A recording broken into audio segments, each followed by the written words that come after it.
Hi guys, Garth here, and today we're going to talk about your lats and specifically activation of your lats. So, for example, whenever you're training pull-ups, do you feel it more in your biceps than your lats? Or if you've hit a plateau trying to get your first pull-up, is it just seeming not to go anywhere no matter what you try? Chances are, if your answer is yes to either of these two, you're probably not activating your lats correctly. Your lats, they're a massive muscle. They run from up your inside the front of your upper arm, all the way down over your rib cage, over your scapula, all the way down into your lower spine. So they are quite an important muscle to learn how to switch on and use effectively. So I'm going to show you two quick, simple and effective drills that you can do just before you start training your pull-ups or training for your pull-ups, and they'll get you there in no time. First of all, do a nice big roll with your shoulders, get your scapula back and sink them down nice and tight so it's locked. So that should be your lat there. You should feel the tension there. So we're just going to lean forward slightly and reach out with our thumb up, keeping this nice and engaged. So you want this all switched on here. And from that, you're going to bring your arm back as if you're trying to close your shoulder into your armpit. So you're going to try to block that off. Bring it back as far as you can to here. Bend your elbow and rotate it externally. So you're rotating it out the way, like this. From there, you're going to then just squeeze that elbow back to your spine. And hold for 5. And then come up and check out. And then you're going to do it again. Now you will feel, if you're doing it right, you will feel cramp in and around here.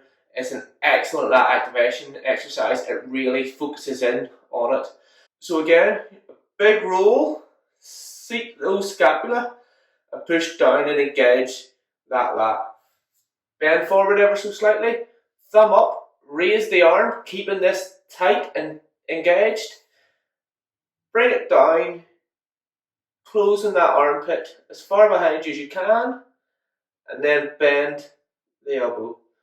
Externally rotate, still keeping this tension, and then squeeze it into your spine.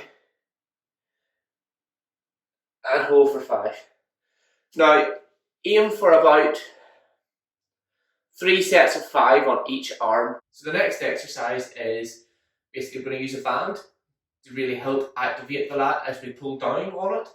We're going to pull it back to that point of maximum contraction, and then we're just going to do a couple of little circles in one direction and then in the other direction, just so that it's really building the awareness in your mind of sort of when the lat is working and what it's supposed to feel like when it is working. So to start with, grab both ends of the band. Now it doesn't need to be a strong band, doesn't need much tension for this. You're going to do palms down. So you can do it like this, but for this exercise I'd like you to do it palms down. Engage the lat so that it's tense. So you'll feel from the exercise before, you want to replicate that feeling. Get your scapula nice and seated. And then just engage down, keeping everything nice and strong to here. Elbows nice and straight, everything engaged. Don't shrug up, none of this. None of that to get the bands down. Nice and strong. And then 5 little circles in one direction and 5 in the other direction. And then don't relax off too quickly. Just nice and slowly relax up. And then we're just going to repeat that. So again, scapula is locked, in place, nice and seated. And nice tense core as you pull that down, stand nice and solid. And 5 little circles in one direction. 5 little circles in the next direction. And slowly lower off. So that's your 2 exercises. For this one, I would do probably 3 sets of about 8 to 10. It's just, you're not trying to work them, you're just trying to wake them up. These should be done before you go into train your pull-ups as a sort of warm-up for them, because just swinging your arms or doing 1 or 2 isn't really going to warm up and activate the lats. These 2 exercises will get them going, so you can get a good session. I'd also do these if you train any kind of levers, like front levers, things like that. I'd do these just before your session as well. So give them a go, let me know what you think, and check out some of our other videos.